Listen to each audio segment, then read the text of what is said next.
दोस्तों, मृत्यु के बाद स्त्री और पुरुष दोनों का ही अंतिम संस्कार किया जाता है।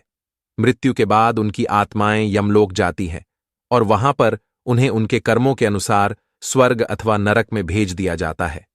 लेकिन दोस्तों, क्या यह सत्य है कि पति की मृत्यु के बाद स्त्री को सती हो जाना चाहिए?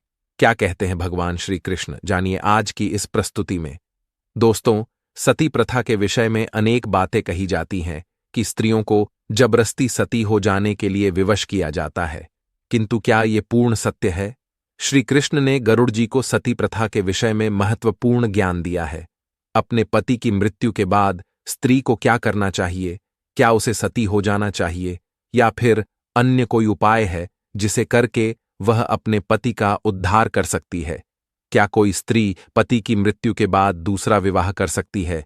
इस विषय में भी भगवान श्री कृष्ण ने महत्वपूर्ण ज्ञान दिया है, जिसके विषय में आज हम जानने वाले हैं। दोस्तों, एक बार की बात है, पक्षीराज गरुड़ भगवान श्री कृष्ण के पास आते हैं और उनसे पूछते हैं, हे प्रभु, जब किसी बालक की मृत्यु हो जाती है तो उसका अंतिम संस्कार कैसे करना चाहिए तथा उसकी माता को किस प्रकार से सूतक का पालन करना चाहिए? हे प्रभु, जब पति की मृत्यु पत्नी से पहले ही हो जाए तो उसकी पत्नी को क्या करना चाहिए? अपने पति के उद्धार के लिए उसे कौन से कार्य करने चाहिए? तब भगवान श्री कृष्ण कहते हैं, हे पक्षीराज गरुड़, आज तुमने अत्यंत उत्तम प्रश्न किया है। तुम्हारे इस प्रश्न में समस्त संसार का कल्याण छिपा हुआ है। इसीलिए अब मैं तुम्हें तुम्हारे सभी प्रश्नों का उत्तर देता हूं। तुम इसे ध्यान से सुनो। भगवान कहते हैं, हे गरुड़, अब मैं तुम्हें बालक की मृत्यु के उपरांत किए जाने वाले क्रियाओं के बारे में बताता हूं। जो बालक जन्म लेने के बाद उसके दांत निकलने से पहले मर जाता है, या जिन बच्चों की मृत्यु गर्भ से बाहर निकलने के बाद हो जाती है, उनका अग्नि संस्कार नहीं करना चाहिए तथा उनके लिए पिंडदान तथा जल संतर्पण कार्य नहीं करने चाहिए। हे खगश्रेष्ठ, 2 माह से कम 2 वर्ष के बालक की मृत्यु होने पर उसे पृथ्वी में गड्ढा खोदकर गाड़ देना चाहिए। इससे अधिक आयु वाले मृत बालक के लिए दाह संस्कार ही उत्तम है।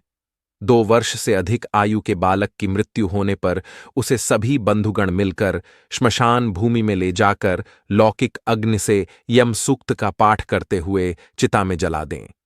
भगवान श्री कृष्ण ने गर्भ में बालक की मृत्यु होने के विषय में भी बताया है। श्री कृष्ण कहते हैं, यदि स्त्री का गर्भस्राव हो जाता है अथवा गर्भपात हो जाता है तो जितने महीने का वह गर्भ होता है उतने दिनों का सूतक मानना चाहिए। यदि 4 महीने के अंदर गर्भ नष्ट हो जाता है तो उसे गर्भस्राव कहा जाता है, तथा 5 और 6 महीने बाद गर्भ नष्ट होता है तो उसे गर्भपात कहा जाता है। यदि बालक के जन्म के बाद उसके नामकरण के बीच उसकी मृत्यु हो जाती है तो माता पिता केवल स्नान करने से ही शुद्ध हो जाते हैं। यदि नामकरण हो जाने के बाद, अर्थात बच्चे को नाम दिया जाने के बाद और चूड़ाकरण संस्कार से पहले बालक की मृत्यु हो जाती है तो 1 दिन और 1 रात्रि का सूतक मानना चाहिए। यदि उपनयन संस्कार से पूर्व बालक की मृत्यु हो जाती है तो 3 रात्रियों तक सूतक का पालन करना चाहिए।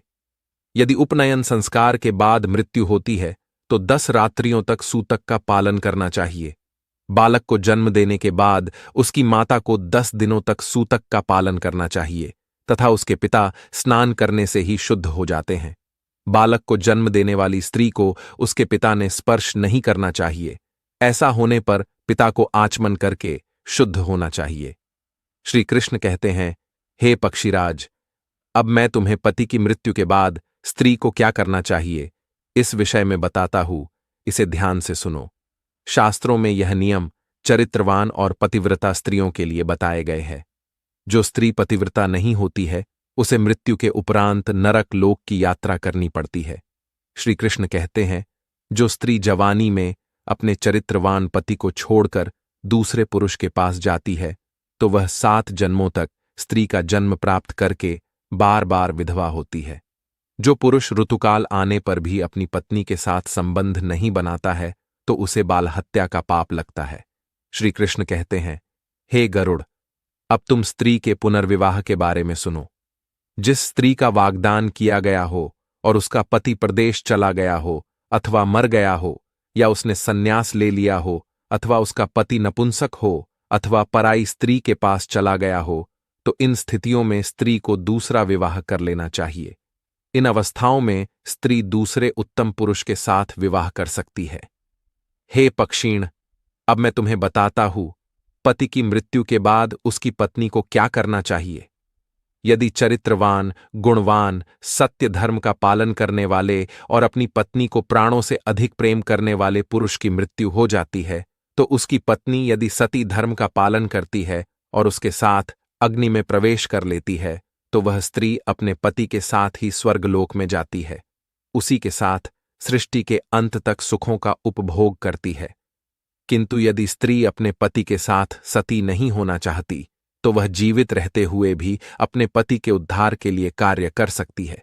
अपने मरे हुए पति का उद्धार करने के लिए जो स्त्री जीवित रहती है, जो उसके साथ सती नहीं होती, उसके साथ नहीं मरती है, तो वह जीवित रहकर भी अपने पति के उद्धार के लिए कार्य कर सकती है। इसके लिए स्त्री को अपने मरे हुए पति के लिए दधि, अन्न, शैया, अंजन, कुमकुम, वस्त्र तथा आभूषण आदि प्रकार की चीजों का दान करना चाहिए। उस स्त्री के लिए इस लोक में जो कुछ वस्तुएं उपकारक हो, जो कुछ शरीर पर पहनने के योग्य हो, वस्त्र, आभूषण इत्यादि चीजों को उसके पति की प्रतिमा बनाकर उसके सामने दान करना चाहिए। शैया दान करने से मृत व्यक्ति को जो सुख प्राप्त होने वाला होता है, वह सुख इंद्र और यमराज के घर में विद्यमान रहता है। इसका दान करने से महाभयंकर मुख वाले यमदूत प्राणी को दुख नहीं देते हैं। वह मनुष्य यमलोक के मार्ग में धूप और ठंड का दुख नहीं पाता है। मृत व्यक्ति के लिए शैया दान करने से वह प्रेत योनि से भी मुक्त हो जाता है। इस दान से पापी मनुष्य भी स्वर्गलोक चला जाता है। पति के मृत्यु के समय यदि स्त्री ने गर्भ धारण किया हुआ है अथवा जिसके छोटे बच्चे हैं, तो उस स्त्री को कभी सती नहीं होना चाहिए, इससे महापाप लगता है। यदि ऐसी स्त्री सती हो जाती है तो वह प्रेतात्मा तथा चुड़ैल बनकर घूमती है। यदि एक ही दिन पति और पत्नी की मृत्यु हो जाती है तो स्त्री का सपिंडीकरण नहीं करना चाहिए। उसके पति के लिए सपिंडीकरण करने पर ही उस स्त्री का सपिंडीकरण संपन्न हो जाता है। भगवान श्री कृष्ण कहते हैं, हे खगेश, पति के मरने के कुछ समय बाद यदि पत्नी की मृत्यु हो जाती है तो भी उसका सपिंडीकरण पति के साथ होगा, किंतु दोनों का श्राद्ध अलग अलग करना चाहिए। तो दोस्तों, इस प्रकार से भगवान श्री कृष्ण ने कहा कि पत्नी को पति की मृत्यु के बाद सती हो जाना अनिवार्य नहीं है। इसके बजाय पत्नी को अपने पति की आत्मा की शांति के लिए प्रार्थना करनी चाहिए, धार्मिक कर्मकांड करना चाहिए और उसे विधिपूर्वक श्रद्धांजलि अर्पित करनी चाहिए। यह महत्वपूर्ण है कि पत्नी अपने जीवन की संधि को समझे और खुद को पुनः स्थापित करने के लिए साहसिक निर्णय ले सके। इसके साथ ही श्री कृष्ण ने स्पष्ट किया कि पत्नी को पति की मृत्यु के बाद दूसरा विवाह करने का अधिकार है। यह उसकी व्यक्तिगत स्वतंत्रता और उसकी सामाजिक स्थिति पर निर्भर करता है। किसी भी प्रकार की सामाजिक दबाव या परंपरा को उसकी स्वतंत्रता पर हावी नहीं होना चाहिए। तो दोस्तों, इस प्रकार से भगवान श्री कृष्ण ने गरुड़ जी को अत्यंत महत्वपूर्ण ज्ञान दिया है। उम्मीद है आपको यह जानकारी अच्छी लगी होगी। वीडियो को लाइक जरूर करें और कमेंट में जय श्री कृष्ण अवश्य लिखें। साथ ही चैनल को सब्सक्राइब करें। आप सभी का धन्यवाद।